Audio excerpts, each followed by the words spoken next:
Parish. Thank you all for coming to Explorers Night. And so David is originally from South and North Dakota, and spent the last 8 years in Wyoming. So as a graduate of North Dakota State University, he's explored remote mountains in Argentina and Chile, which you'll hear more about, and then has spent several winters down there as well. So like as recently as February and March of this year. Also, if you want to come to more nights like this, we have a list for emails to just like sign up for reminders. There's also $5 stickers, and the money goes to buying beer for our speakers. So if you want to do that, it's right over there. The stickers looks exactly like that. Yes, it's that. It's pretty cool. Yeah. And we'll have those moving forward as well. So you can get started.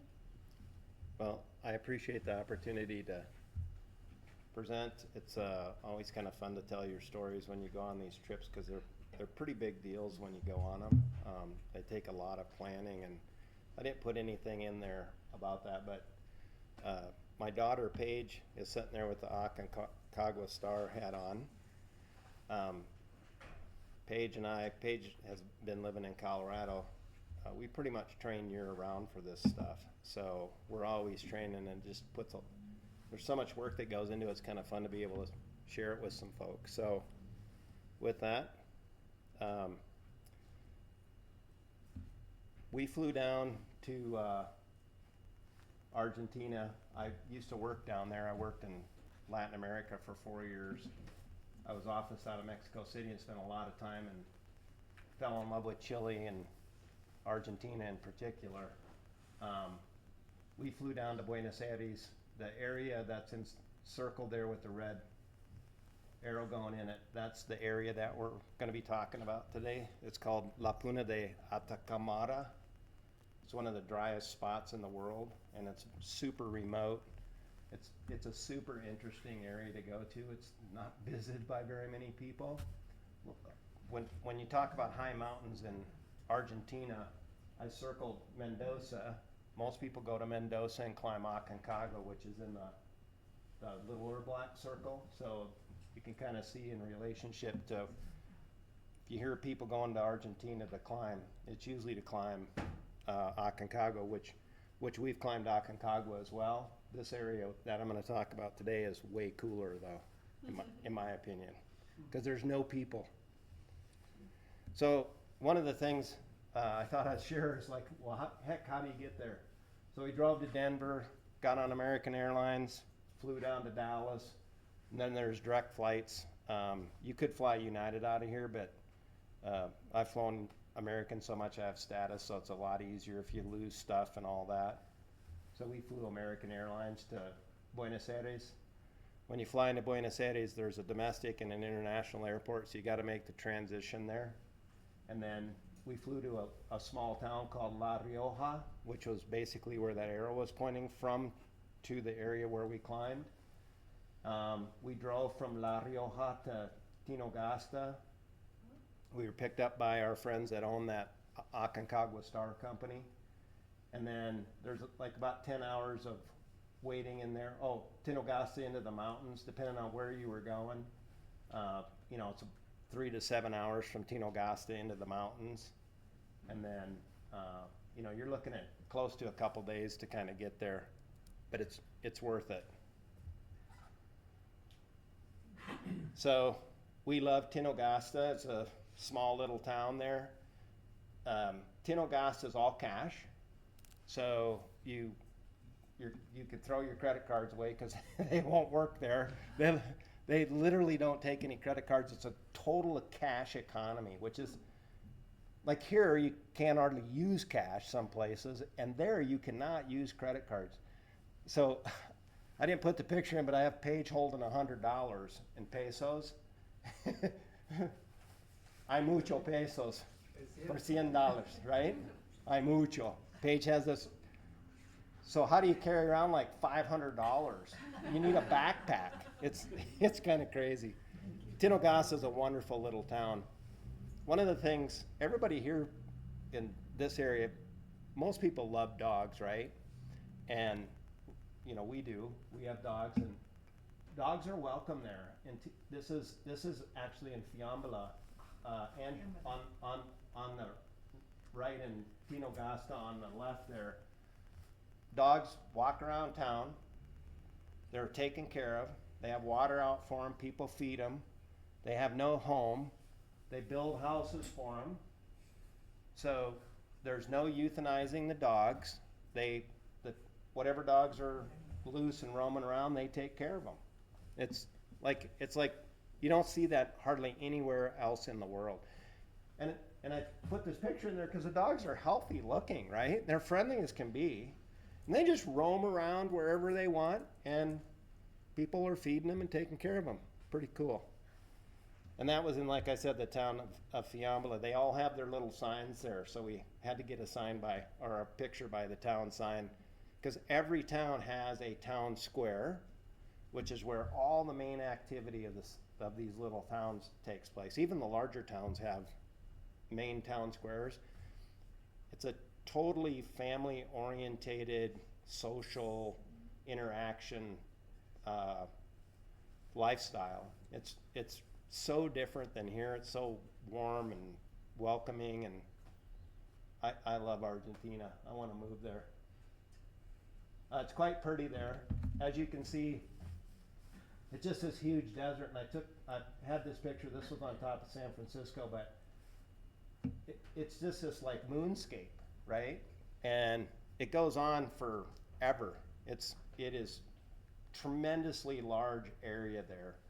And I took a picture of the lake because they recently have been mining lithium in the area. So the combination of the environment with these salt lakes have over time produced lithium, and the Chinese are in there mining lithium in there. So there's a few more roads than there was before. It'll be interesting to see how that changes this area, going forward with the demand on lithium these days. So La Puna is 15% of it's in Chile and 85% of it's in Argentina. And when you looked at that arrow, or the circle, I tried to represent that, most of it's in Argentina. The average elevation is 14,800 feet, which is quite high for people that live here. It borders the Atacama Desert, which is the driest non-polar desert in the world. It does not rain there ever. It doesn't rain, and there's life there because the Pacific Ocean's very cold, and it brings cold air, and it produces dew every morning, and the animals and the plant life live off the dew there. This area is, as you can see, it's really, really dry there. What's pretty interesting, I thought, I did some research on this, obviously, and it's one of the places on Earth that is most like ancient Earth, and it's most like Mars, is this area. I thought that was pretty interesting. If you go there, you believe it pretty quickly. So it's an impressive area because, first of all, these are the highest mountains in the world outside of the Karakoram and the Himalayas in the world. And if you look, I listed from 1 to the top 15 highest mountains in the world outside of those areas, outside of, you guys all know where the Himalayas and the Karakoram's at, or most people do. 8 of those mountains are in La Puna. So Ojos, Pisces, Bonete, you can just read the list. That's all. When you're there, you just look around, there's 7,000 meter peaks, almost 7,000 meter peaks everywhere you look. And it's just crazy because you're like, holy criminy, I could climb the rest of my life here.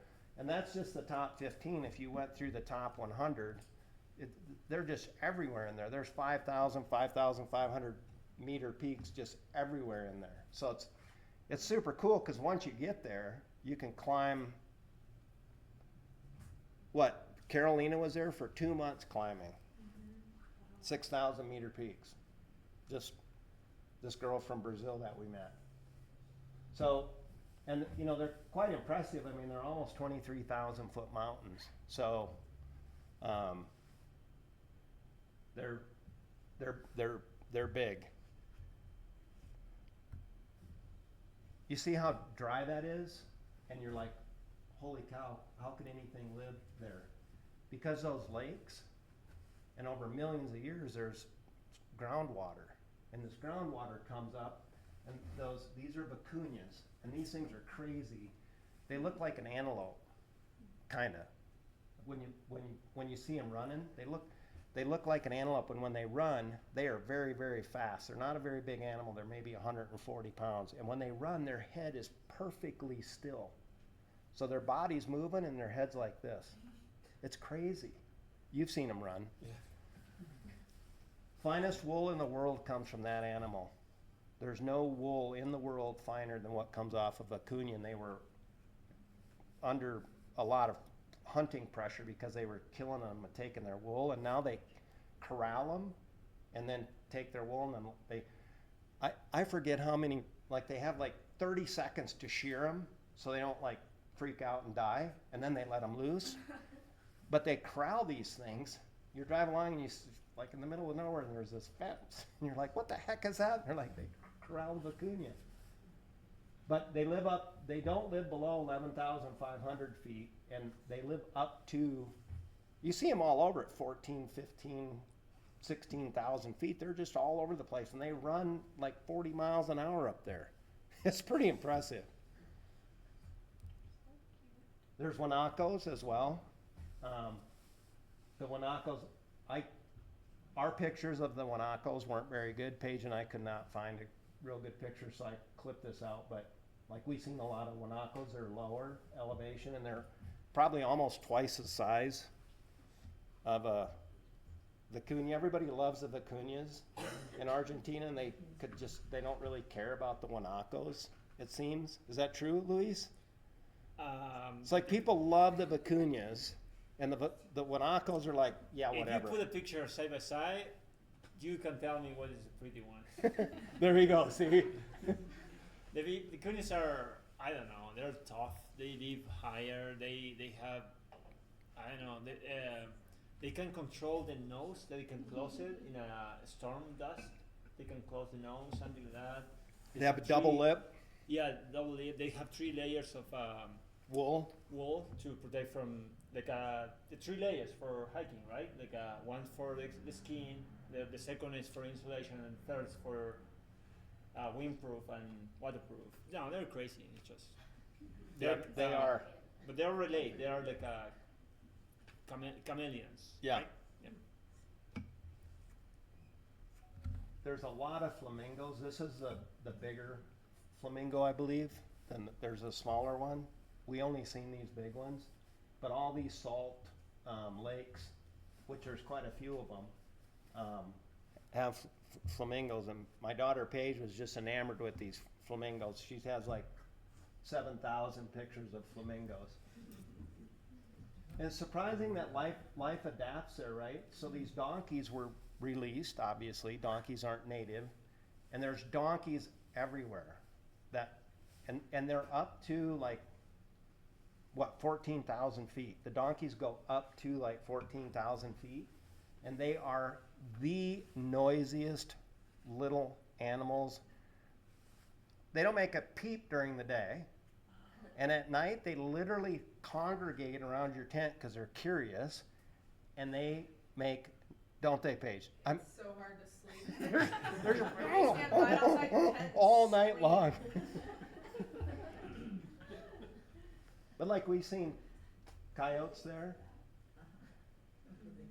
And there's these little, I don't know what that grass is called, but there's these little tufts of grass that all these animals eat. And here's the life source. So this is just a free-flowing spring. Millions of years of snow, because it doesn't get a lot of precipitation, obviously. You know, it's super, super dry. But you do get snow on the tops of the mountains, and you do get some occasional rain. But from millions of years of going through that coarse rock, and it's all volcanic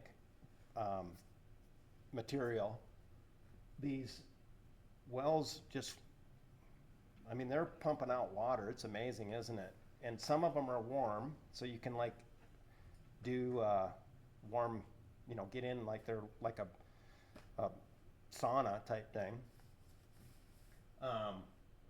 And surprisingly, when a bunch of them come together, they'll make these little free-flowing rivers. And everything congregates around that, obviously. So you have this just stark landscape, and then all of a sudden you have this. And that's where we got our water from. So when you get back in there, there is no water absolutely anywhere. So water is a really critical piece of this whole deal. Like, you have to take the water with you because you don't have any water when you get away from these. Did you treat the water? So that's funny. No. So, we're friends with these guys, and he's good friends with the owners of this company. These guys are world-class mountaineers. I mean, some of the best in the world. They are some of the most fit individuals. His friend Pablo climbed Aconcagua in 15 hours. And that's, how many kilometers is that? Round trip? 100? Probably. We hiked 100 miles when we did a lot of hiking in there, but this guy run to the top of 23,000 feet from the entrance of the park in 15 hours. It I mean, took these, us 21 days, just to put it in perspective. yeah, it took us 21 days. And it was hard. In 21 days, it was hard. But, yeah, those guys are crazy. I could go on about that forever. So now I'm gonna start talking about climbing mountains there. So there's a road that runs between Argentina and Chile, and it's the only way to get in there and out of there. And that road gets up to like 5,000 meters, okay? So when when you leave Chile, you can't just leave the coast of Chile and drive over the mountains. I mean, you'll pass out, right? I mean, you can't, like, if you get out of your car and try to do anything, you can't. You're at 5,000 meters and you started at sea level like 3 hours ago, right? Yeah, you can do it if you don't stop. Right. You have to Go up and over. Yeah, exactly. You can't stop and get out of your car and have a picnic because you'll pass. You literally will pass out. So we drove up on the main highway, and then we got off and we set up a base camp. And at base camp, it's great. Yerba mates. I don't know if you guys know what yerba mate is. The Argentinians are yerba mate local crazy, like insane. They carry them in the airports. They have little packy, like they'll have a thing like this with their yerba mate stuff in. I'm not kidding. They have a thing of hot water. There's hot water dispensers around places, so you can get hot water to make your yerba mate while you're. Sí, claro. Es la verdad, no? Yeah. It's incredible. But at base camp, like these guys, Pablo and Vasco, they were drilling for us, and we're at almost 14,000 feet there. But life at base camp's pretty cool. And it's one of the things that's interesting. You can climb some 6,000 meter peaks and still be like at a base camp like this at night. Because there's, like, San Francisco's 6,038 meters, I think. You can climb San Francisco, get acclimatized, climb San Francisco, and be back at base camp. So that is a possibility. Base camp, everybody gets to sit around, and we were climbing with some of our other friends, and we met some people that wanted to join us. The girl in there, Carolina's from Brazil. She just wanted to join us, and we said, hey, why not? Pablo is the guy in the red jacket there, and Bosco's the guy standing next to him. They're the ones that own the company that are our friends. The guy sitting with my daughter Paige here in the middle, that's Wooly. Uli was guiding Carolina, and they joined us, and we turned out to fall in love with Uli. He was just that guy's just. Uli's been one of the only people that's climbed several of these high peaks. Nobody else in the world's ever climbed some of the peaks that Uli, Pablo, and Vasco have climbed in this area. We weren't the first people that climbed there. The Incas climbed these mountains.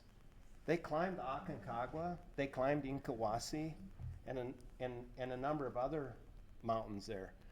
And I can't even imagine like what clothing. I mean, they had the wool, but like what they wore for shoes and all that. It is so cold on those summits. It's hard to explain.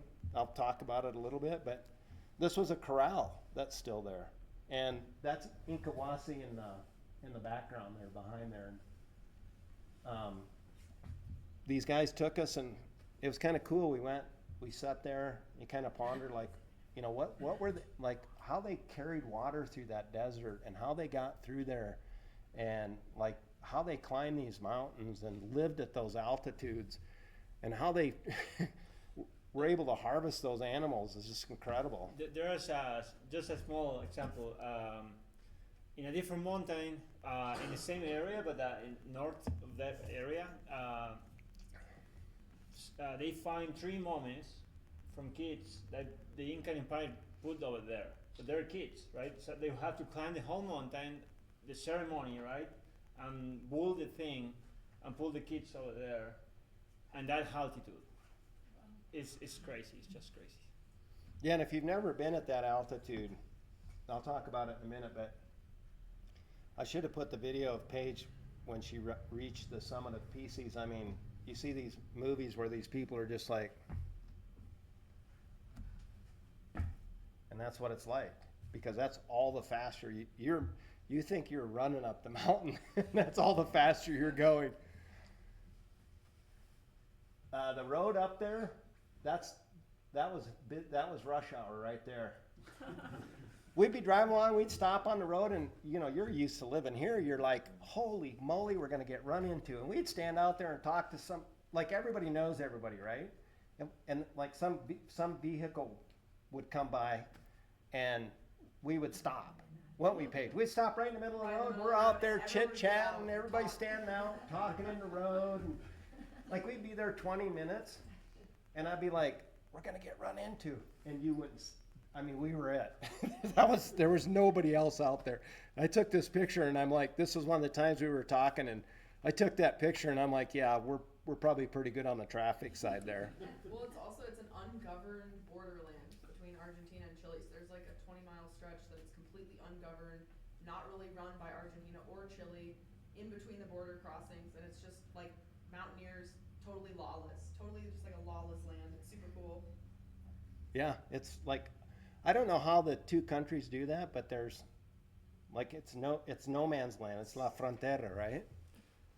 Yeah, because you have to put the border in a place that is not that elevation, right? This is why the border from Chile is going to be in low elevation in their side, and in our border, or I'm from Argentina, the Argentina border is going to be low elevation in our side, but that give a gap of 200 miles between the borders, and you have to make customs in one side, drive 200 miles, and make customs In the other side. In the other side. Yeah, it's a lawless zone. Like nobody controls that free space. It's kind of cool. Not many places like that. So we climbed. We started with Coquena. It's a 4,000 meter, just a warm up. It actually was a long way to get to that mountain. It was a lot farther than we thought. But we started with that. Just to give you a perspective, Mount Whitney, the highest mountain in the Continental, is 14,505. Then we went to Beltran next. That's 17,000 feet, 5,200 meters. And then we did Cordodita, which is 18,219. Then we went on to San Francisco, which was our first 6,000 meter. That's at 19,816. we've climbed Denali. Denali's 20,000, just a little over 20,000 foot, although Denali's pretty hard. Then we actually did PCs next, but I put them in order, and then we did Inkawasi. And this is Inkawasi in the background behind us. This was just another picture of our home sweet home. When we were doing some of those quote smaller mountains, we just kept our base camp there because logistically it's hard to explain, but you're in this valley and there's just these high peaks everywhere, so you don't have to really go anywhere. It's like when you get into the Wind River and you get out in the Titcomb Basin, there's just mountains everywhere there, right? So once you get set up there, you can climb all those mountains, right? So there's Paige and I on, you can see it's quite dry there. It could be quite warm even though the temperature wasn't that hot, but you're at altitude, right? So it felt quite warm. This is the summit of Beltran. That's Paige and a friend of hers. Just beautiful up there. You can see in the background, see all those white peaks? I think Tres Cruces is back in there, and that. There's Tres Cruces Central, Tres Cruces Sur, which are two different peaks because they're separated far enough. And then of course you got, this is San Francisco, just kind of this Whitehead one. And then there's Inkawasi again. But you can see like on that Beltran, we're 18,000 feet and there's just mountains above us all over the place. This is Cordodita. Paige thought that was pretty cool. It was Paige was hamming it up a little bit there. I felt like crap that day. And then this was our first 6,000 meter peak, San Francisco. That's Pablo again, and then me and Paige and one of Paige's friends. It's, as you can tell, it's obviously considerably colder. San Francisco's kind of what they would call a beginner 6,000 meter peak. If you've never done a peak that high before, and you want to get a taste for it, San Francisco's. It's kind of interesting. How much time do I have? It's kind of interesting because this is accessible, okay, and you can drive up and look at the mountain. You go, it's a 6,000 meter peak. I'm going to go climb a 6,000 meter peak. You can't just go climb these things if you've never done this before. I don't know who has anybody climbed any. You guys have done Kilimanjaro. We did Rioja and Rainier. Okay, so. And Chimborazo. It's supposed to like 1800. No, not that high, but I still count them as high. Yeah, so you can't, as you know, you just can't like get out of your car and go do that. But you'll get these people with these ideas that they can just go climb a 6,000. We're at 20,000 feet there, right? And you'll get these people like, oh, we just go climb this thing. So Pablo and Vasco, we're climbing this thing, and right, we come up on these three people, and they don't know what they're doing, and like they don't even know where they're at. And if you drive up from like a couple hundred feet all the way almost up and then climb it all in a day, and they're not acclimatized, so you have these people that get incredibly dazed and confused and have no idea where they're at. They're like walking around basically hammered drunk up there, have no idea where they're at all. Yeah, and then they lay down on the trail because that's a natural thing to do. You get tired and you lay down on the trail, right? And if you lay down at 20,000 feet, let me tell you, it doesn't look that cold at night.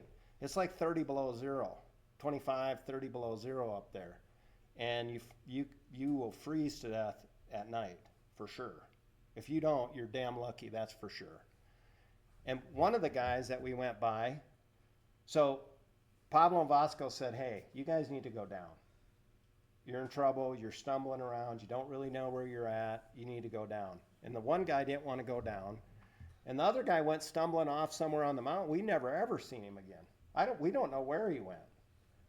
he left his buddies because he was going to go down, but he didn't go down the trail. He didn't know where he was at, right? We don't know where he went. So these mountains are cool because you can access them, but they're also very dangerous because people don't appreciate how dangerous it is to be at that altitude. You cannot underestimate, like, you gotta know what you're doing. Because sometimes you have to expect anything can happen. So we get done, we climb PCs, we get down, you're wearing a heavy pack, and I brought this.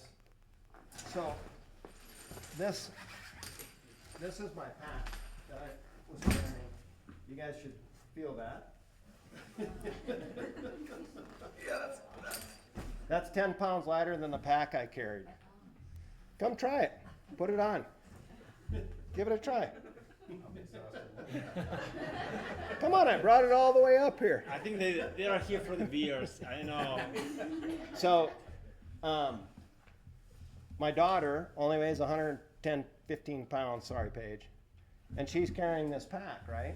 It's literally half my body weight. Right, this is a 50-pound pack. This thing's heavy, and you're carrying this at 20-some thousand feet. And if nobody knows what mountaineering boots look like, or an 8,000-meter peak coat, I have some in here. They're kind of cool because they're super huge. But she was sore, obviously. She'd been carrying this stupid thing. So we gave her an Instead, like a Tylenol, and she had an allergic reaction to it. And what's interesting about these mountains? Well, you bought it at a questionable pharmacy down in South America. I mean, I don't really know what we expected out of that, but yeah. She had an allergic reaction. So this is 1 a.m. in the morning. We're in the emergency room in Argentina, and we're supposed to be climbing Ojos del Salado, and we're down in the emergency room in Tinogasta because Paige, I'm reading the thing, it says, if you have chest pains. Yeah, I got chest pains. If you got any numbness, my shoulder, my arm's numb. Have you vomited? Yeah, just threw up. Go to the emergency room immediately.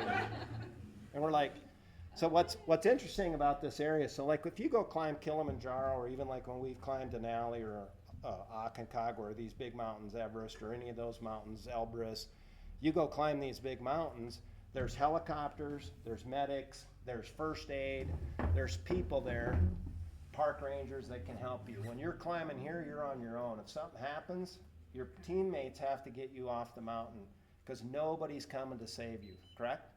There's no help anywhere. When we were on PCs, we drove in a 4-wheel drive for 6 or 7 hours to get to the base of the mountain in a 4-wheel drive. Then our car broke down. Then our car broke down. We were like, holy shit. It wouldn't start. A little bit of a problem. We got that solved. But when you're at high camp, you're 7 hours by a vehicle, and you're maybe 20 hours of hiking back to base camp. So if something goes wrong, nobody's coming. You got to get yourself off the mountain. Blah blah blah. When Paige and I went up in Kawasi, it was just Paige and I. So you have to really, really, really trust your partner, because if something happened, I have to get Paige down. And if something happens to me, Paige has to get me down. We had Pablo with us, but it was just Pablo, Paige, and I. That was it. Everybody else had quit. So you kind of got to expect everything. She was sick for 3 days. I have yet to make it out of the country of Argentina without getting a shot in my ass cheek. Every time I go there, there's a needle in my butt cheek, unfortunately. There was a needle involved in Aconcagua, but that's for another day. These are our packs that I'm showing you here on moving day. So you get to be very good friends with your 30-kilo pack, for sure. So on these big mountains, summit day is a big day, right? And it's a little bit like Kili. When you wake up at Kili, you wake up in the middle of the night, right? You've climbed Kili, and you wake up in the middle of the night and you get going. And the difference here is that you're sleeping at the top of Kili or higher.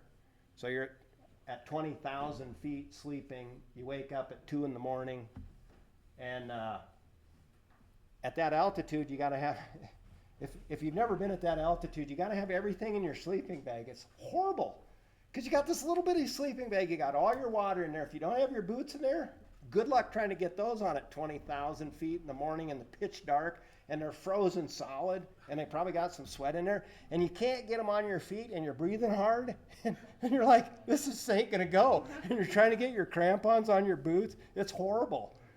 Honestly, it's just horrible, and it's 30 below zero, and you can't eat anything because you don't eat when you get that high. You know, you hear these stories on Everest where people don't eat. Like, I lost 15 pounds in the 3-4 weeks we were climbing. You lost 10. You know, you're losing 10% of your body weight. She is 8%. But you get up, it's cold, it's hard to eat, you haven't slept very well because there's almost nothing flat up there. And then you start climbing at 3 and it's really, really cold, and you get tired and you want to stop, but the minute you stop, it's so cold on some of these mountains. Inkawasi, it was so cold on Inkawasi. Like, I had an 8,000 meter parka on, and I had triple boots with me, but we was wearing our doubles. And when we stopped, we got cold immediately. I mean, it was like we were shivering cold in 2 minutes? So you can't really stop, and you're tired and you want to rest, but you can't. The summit push usually takes 15 hours. That's pretty, like, this, every mountain's about the same because you leave that much altitude left, and it's about a 12 to 15 hour day to get to the summit. You don't eat very much because you just aren't hungry. It's not unusual to throw up, like, or, you know, have a headache. Even though you're acclimatized, it's not unusual because you're pushing your body very, very hard. You haven't been eating very much. It takes a lot of energy, so you try to get some energy in you, but you got to stay hydrated. That's the real key. Summits are dangerous places. We never stay at the summit very long because people that dilly-dally on the summits, if something happens going down, it's like, oh, I got plenty of time. You sprain an ankle at 23,000 feet, you got a real problem on your hands. And PCs, there's this pitch right on the end of PCs. It's pretty straight up and down. And we have to get crampons on, and you have to dig steps and all that. You can't just, like, rush down that. Like, if you trip and fall, you're going to be killed for sure, right? If you fell anywhere on Inkawasi, going up Inkawasi, have you ever climbed Inkawasi? No. Anywhere on Inkawasi on the face, if you fall, it's all over. My pack slipped out of my hands for a second. We were sitting on this incline. That thing took off like a missile. Fortunately, Uli caught it because he was right in front of me. But, you know, summits are dangerous places. We take our photos. We're usually there a few minutes and then head back to base camp. Plus, the first thing with altitude sickness to go is your motor skills.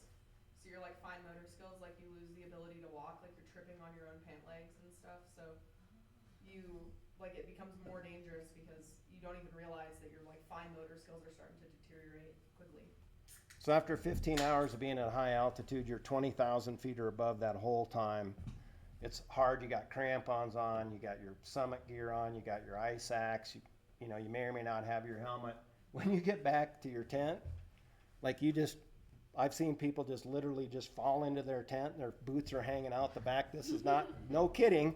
And they will fall asleep right there and won't move, right? Just boom, they're out. Everything they had went into getting to the summit. Usually we get up the next morning, and typically, if you can, we try to get out of altitude, like down to maybe 14,000 feet that very next. Even though you're exhausted, you get up and you feel so, when you get to 14,000 feet after you've been up there, you feel so good. It's like somebody put an oxygen mask on, because we don't climb with oxygen, obviously. But summit days are long and hard. There's no getting around it. This is just some pictures. You know, the sun coming up. This is on PCs.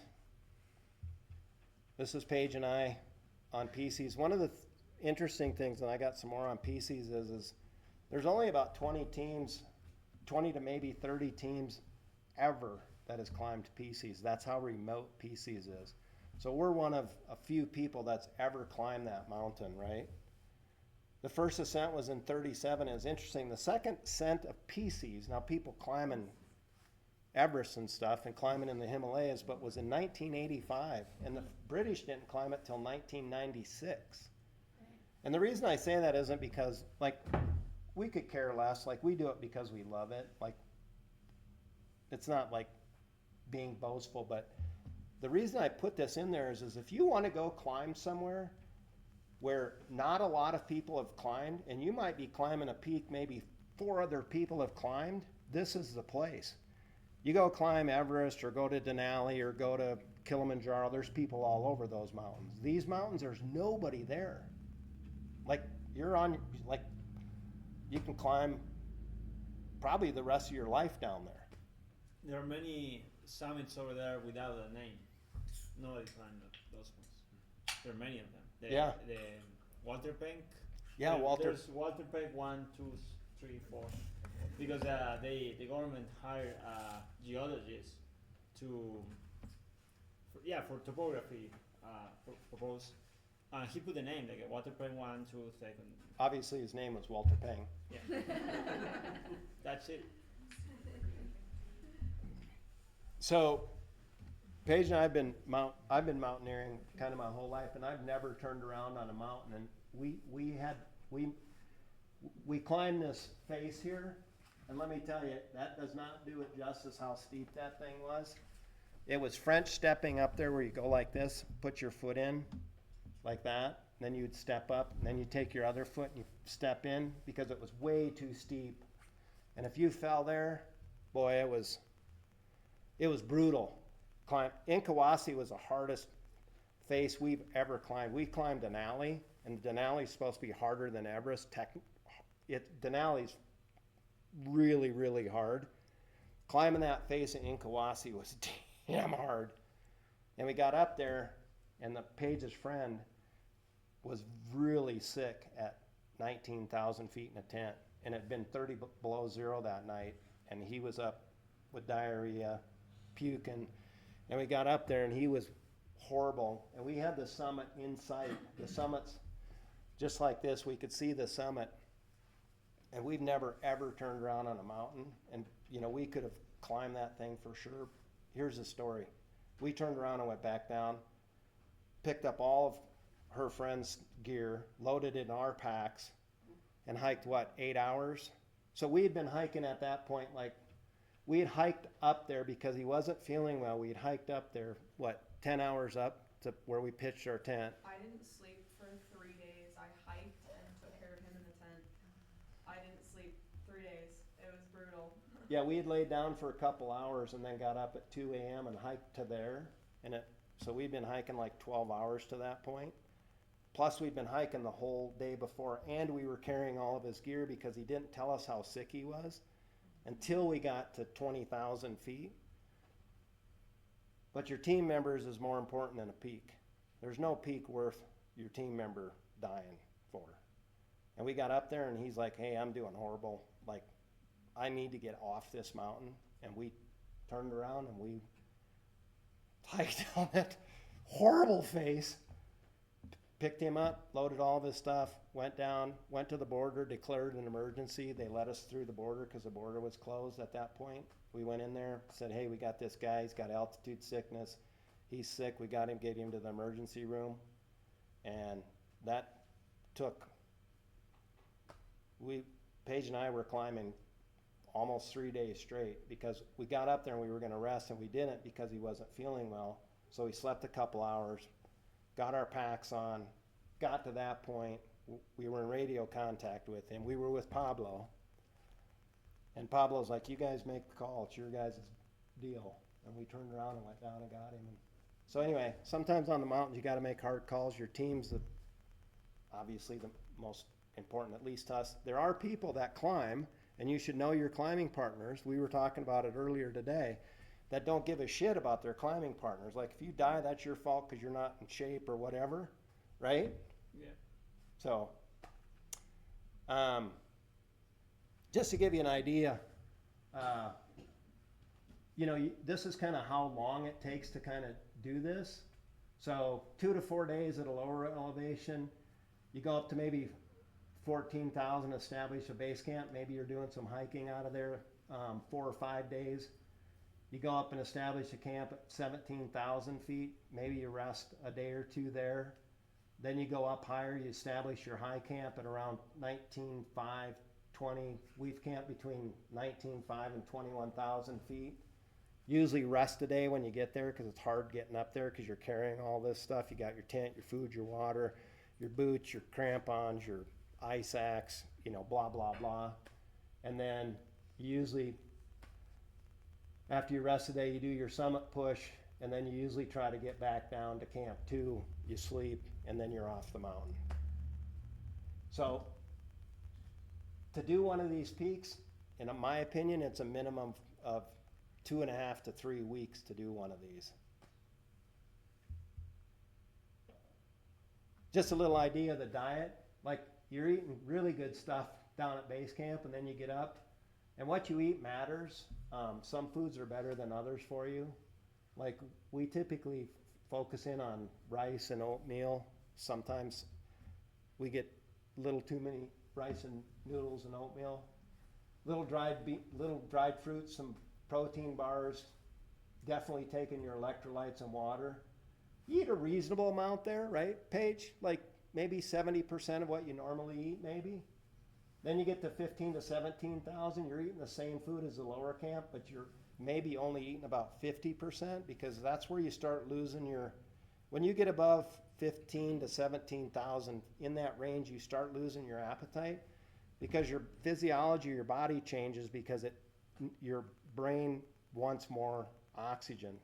So you got to really, you're checking your oxygen saturation. We don't anymore because we climb a lot, but typically you checking your blood O2 saturation because it'll get as low as, in the 70s, 80%.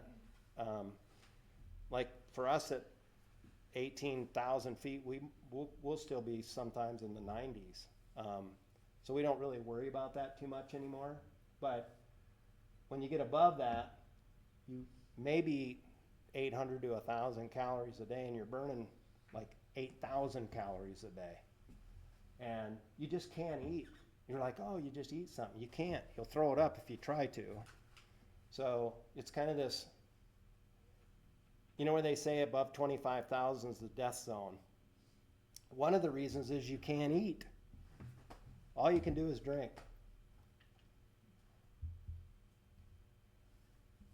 This is just another picture of, you want these days, the Bluebird days, the right day to go to the summit. We don't ever take chances getting to the summit. If it's not perfect weather, we don't go. Because we've seen people killed. We've walked by dead bodies on the mountain, and it's a stark reminder of what somebody died like just a couple days before we summited Denali this last summer. And on Aconcagua, some people got killed, and one of the guys was still there, and we had to walk by him, and you watching the weather is important because there's no bailout.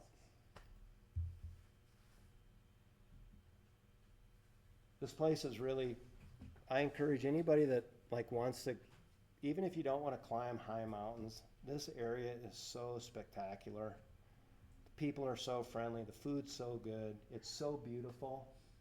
It's just a lifetime of memories down there. And then, so we do that for 3 to 4 weeks, right?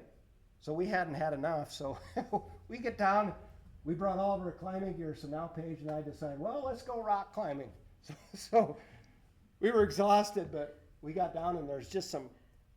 Argentina is a combination of California, Wyoming, Arizona, and what's the other one I always compare it to? But it's this dry environment on that side of the mountains. They got wine and all that stuff, and you got all the deserts. It looks like you're in Arizona, but then they got wine. There's wine grapes all over there. And it's super rugged mountain, so you got like this unbelievable rock climbing as well there. Like we went to a couple places and we rock climbed 3 days, and the climbing there is spectacular as well. So if you like to rock climb, it's phenomenal. I will say though, if you're gonna go there and rock climb, their grading system is really weird. Little wonky compared to ours. It's not accurate. You're definitely just gonna eyeball it and like be prepared to have a struggle. Bring a bell beaner. Yeah, it's rough. Bring a bell beaner. You might need one. We're like, what is this? We'd like looking at the chart. That looks a lot harder than that. That was Paige right before she bailed out there for a second. She's like, holy moly, Dad, this thing's brutal. I got down and I Googled it and it was like a 512. I was like, I have never led anything this hard in my entire life. So just FYI, we're going back. This Aconcagua Star guys, they're really some of the best. I've been all over the world, and those guys are some of the best guides in the world. Not only are they incredible guides, they're some of the most fit athletes. Like I said, Pablo ran to the top of Aconcagua. He's a high mountain runner. He runs, I think he does a trail running, represents He Argentina. had a couple records doing that. Yeah. Yeah, like these guys are just incredible, and they're so friendly and they're so fun. So we're going back down. We're going back, and we'll probably go down in February maybe, but we're going to be climbing in March again. We're going to do Ojos because we were going to do Ojos until Peter panned into the emergency room. So we're going to go back and finish Incahuasi. I think we're going to try to do Tres Cruces and maybe Bonete. We may hit Chimborazo and Cotopaxi in Ecuador on the way down. If anybody's interested in going, we're always looking for people to go with us. I want to do Chimborazo. He's trying to talk me out of it, but Chimborazo's you did it, right? Yeah, it's the highest mountain in the world from the center of the earth, right? It's my favorite place in the world. It's There you go. stunning. Testimonial. Did you do Cotopaxi too? No, it's closed when we were there. Okay. It opened. Did it reopen last summer? It reopened, I think, last summer. Yeah, it's open right now. Yeah, but it wasn't open when we were there. So we did Carihuarazo and Chimborazo. Okay. Yeah, it's a beautiful mountain. It's stunning. But that whole region is Yeah. it's hands down my favorite place I've ever been. Yeah, and I don't know why, but just being the farthest from the center of the earth seems kind of cool to me, so seems like it's beckoning me to go. I'm just the yes man. He says, let's do this. I'm like, yes. That's all I have, thanks. This is my saying to Paige all the time, mountains are unforgiving places that don't care about the human condition. I don't know who wrote this, and just most people are not willing to endure the physical and mental challenges it takes to make the summits of these mountains. And I love that because it's very, very true. It takes a lot of. I watched a grown man cry on Incahuasi because it was cold and windy, and then he went back to his tent. Because it was cold and windy. He's like $10,000 into this trip, and it was cold and windy, and he went back. But to be fair, it was 30 below zero. It was cold. It was really cold. That's a lot saying to someone living here in Wyoming. It was, Incahuasi was well, everybody that was climbing with us except Paige and I turned around on Incahuasi because it was hard and it was cold. So Paige and I were the only ones that climbed. And we would have summited for sure. I mean, we'd done the hard part. It was, it was just kind of like this to the top, but But we were still hours. yeah, it was still a long walk, but we didn't think having Coulter die on us was going to be a good situation. I was thinking, gosh, got to carry the guy down. No. Okay. Regardless. Any questions? I hope that was informative. Thank you. Seriously, if anybody wants to go, we're going. It's not that expensive either. This isn't like climbing, where you spend $150,000 to go climb Everest, or our trip got changed. We were going to climb Karstens in October, and the dates got changed, and now we can't go. But those mountains are you know, it was $50,000 to go climb that. It's $100,000 to climb Vinson, and I mean, you can go down here for a month for a few $1,000s and climb all the peaks you want. Like you can climb until you get tired. Like we did 5 peaks, right? Or 6 peaks. We did 6 peaks in 4 weeks. Yeah. How much is it hiring the crew? To hire those guys? Yeah. It was, so we had those guys for 4 weeks, and so we don't need those guys to climb, because like we know how to climb, and they know us real well, so they kind of let us do our own thing, but they do all the logistics, and it's a lot of logistics, because you need extra fuel, because you can't get in and out on a tank of gas, so you need fuel, you need food, you need water, right? All that stuff. There's stuff you wouldn't know, like, you have to go to some local gas station to get some stamp on some random permit that you need, and you would never know that you Because you needed- used a guide on Chimborazo, right? Yeah, We had a Quechua guy. yep, He literally could have run up the mountain. right, yeah, those guys It are was incredible, insane. yeah. Yeah, it's only like a few grand to like. It was go up there. $4,000 a person for a month with those Yeah, guys. so it's not bad. Now, part of it was, is like, there was 3 of us, and then Carolina joined in, there was a guy from Italy, and then a guy from, Buenos Aires. And we kinda all joined together, brought Uli in, but, yeah, I mean, think about that, like, you know, we spent, And that included like a lot of like permit costs and food costs and all that as well. it cost us $30,000 to climb, Denali, and we only had one guide. It was me, Paige, and our guide. And we weren't quote guided. We did everything. All we needed was we needed one more person to go to keep us on the trail, and in case one of us fell in a crevasse, because there's lots of crevasses on Denali. Denali's a serious mountain. You better know what you're doing there. But you know, that was $30,000 for her and I. It's really affordable in South America, and those guides are super good. They're way They're better actually like guides. unfathomably incredible. It's so cool.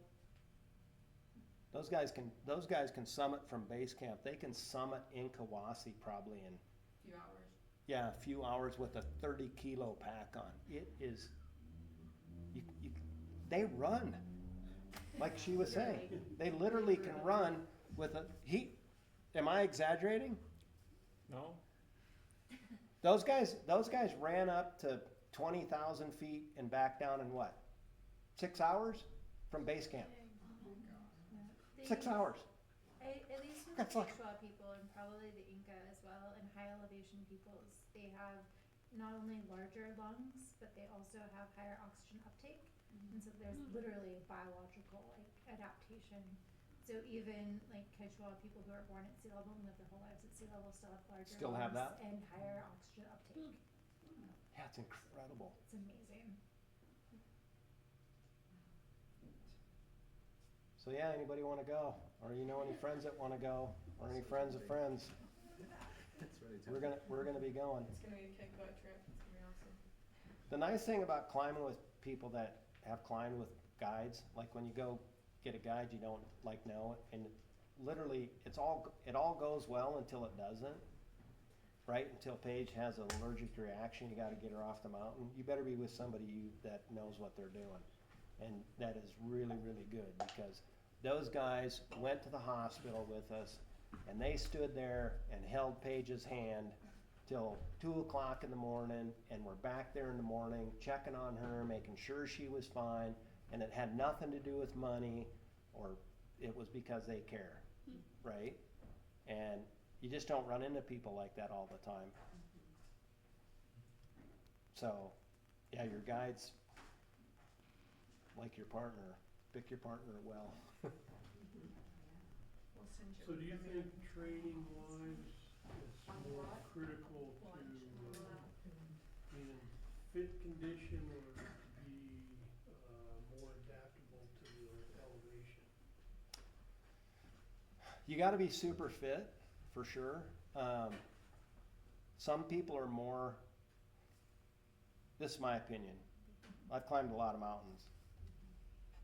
What makes great mountaineers isn't the most fit person, or it's not the most, the person that can carry the heaviest pack. It's the one that never, ever, ever gets derailed from what they're doing, because it's hard, it's cold. When you're on Denali and you're soaking wet and you're in a blizzard and you can't see shit and you're soaking wet and it's fucking awful. And you're trying to put your tent up because you got to get some shelter because you're freezing to death because you're fucking everything's soaking wet, including what's in your pack, even though you have rain gear. And you got your tent and it's fucking snowing in your tent and your fucking tent's wet and your sleeping bag's wet and your clothes are wet and you're cold and it's miserable and it's awful. And you go, I can't wait till tomorrow so I can go climb some more. Those are the people that are good mountaineers. We've been there. That actually happened on Denali. I have literally only looked at him one time in my life and told him he needed to shut up. We got in the tent and he's like, isn't this so fun?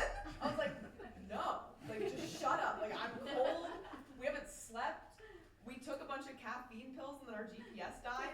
And so we were like shaking in our tent. I was like, just stop right now. This is I've been accused of being too quiet. a little too optimistic. To me, there's something special about when you're not quitting and everybody else quits. I don't know what it is that's in my genes, DNA or whatever, but when Phil sits down on the trail and starts crying because he can't go any farther, and we put his stuff in our packs and help him to the summit, that's special to me. To get people to go beyond what they think they're capable of doing, and to go beyond what you really think you can do, it's pretty cool, in my opinion. But I think that's the most important thing. You've climbed a lot of stuff. I mean, what do you think? Being first mentally of all, tough. For altitude sickness, we still don't know exactly how that affects the body. Medicine, they have a bunch of research and a bunch of money on that, but they don't know exactly how it affects the body. You have genetics in, for example, Nepal and in that area, but they evolve in a different way. It's not the same. The people in Nepal has a different approach, biological or physiological, than people in South America. It's different. It's like a kind of, it's not evolution because, but the adaptation took two different ways. One in Nepal and one here in South America. You can try, you can be in really, really good shape, but you never know until you try it. Yeah, You have to I guess try I was it. kind of trying to figure out, because I've been to the 14,000, you know, and I mean, just as a normal person, it's challenging, just to get there for a beginner, I guess, you know, but then, you know, I just can't fathom, I guess in my mind going from that 14 to 20, I guess, Yeah, just seems incredible. I'd say that the kind of the threshold, like a lot of people can get to 14. To me, what I've seen on the mountains is when you start getting above 18, 19,000 feet, that's where it really starts to delineate. Maybe 17 to 19,000, somewhere in there. For example, you can find That's a huge edema. delineation in altitude. You can find edemas at 3,000 meters, but that is going to be it's gonna happen at 5% of people. It's really low. But as long as you climb, that percent increase a lot. And when you're in 8,000 meters, it's going to be almost 90% of the people that spend more than 48 hours is going to have it. You're going to end up with an edema. Because the pressure is so slow. It's just fluid. Your fluid is going to the wrong place because the pressure is not holding. I don't know how to explain that. My English sometimes is not enough. Your English is. But you have fluid and pressure inside, Yeah, I got and you have low pressure outside in any body system, and you have fluid going from inside to the outside, in your skin, in your lungs, in your brain, everywhere. I saw edemas in the hand, like you can see like a bubble here. Glad that it's in your hand and not in your brain. Or your But I heart, see it, and it's scary. or your lungs. Or your Yeah. lungs. Yeah. We've rescued people off the top of these high mountains before. We brought a guy down from Morocco because the guides were busy with other guides. One guy had passed out, and they had to give him a shot of dexamethasone to get him up. And he had kids and all that. And he's like, "I'm done. I'm not going anywhere. I can't take another step, right?" And they made it up to there. And then we were walking with this guy that we helped down. Surely would have died if Paige and I hadn't helped him down off of Aconcagua. And we got him down to this flat spot, and Paige was hitting him in the head with the pole because he wanted to keep setting down. It was too steep to set down. So she was banging him in And the he'd like start squatting, and I'd smack him on the head, and then he'd get up and like run a little bit, and smack him again. I couldn't get near him because he was stumbling all over, and I didn't want him to like grab me, but I just kept like whacking him, and then being like, "Come on, dude, like let's." But we got him to a flat. We got to a flat spot, and we stopped, and he just went, poof, and like it comes on really, really, really, really fast. Like some of these. And another problem is like when someone had that kind of problems, you have to take it down. But as soon as you get, 300 meters down, they feel better, really fast. And they say, "Oh no, I am fine now," and they want to climb back. And you're like, "No, If dude." that happened, you messed up. Yeah. High altitude feels like being hammered drunk and totally hungover all at the same time. Like you're super dazed and confused. You're like vomiting. You have no idea what's going on. You have like a pounding headache. You like feel super low energy. It's just this like horrible combination of symptoms, and it's just like awful. And then it's considered mild, and then you just kind of keep going. Yeah, and it has to be some genetics because I've never gotten altitude sick ever. And I could go climb the next mountain and get altitude sickness. It happens. People climb, they've done 8,000 meter peaks, and the sixth one, they get an edema. And I've climbed and had zero. I've thrown up, but that's more just from. PCs was rough because we were not all acclimatized the best for that, and everybody threw up on that trip. It was rough. Yeah, PCs we weren't quite acclimatized perfectly. It was a bumpy go for sure. It was still fun. It was fun. It was good. Don't let us deter you. Type 2 fun. What? Type 2 Type fun. 2 fun. Yeah. Type Type 2 2 fun, fun, yeah. yeah. Sufferfest. The guy brought stuff to make sandwiches, so that was pretty cool. It's like the big bonus. You get up there and they pull out some bread. It's food. Well, I appreciate the opportunity.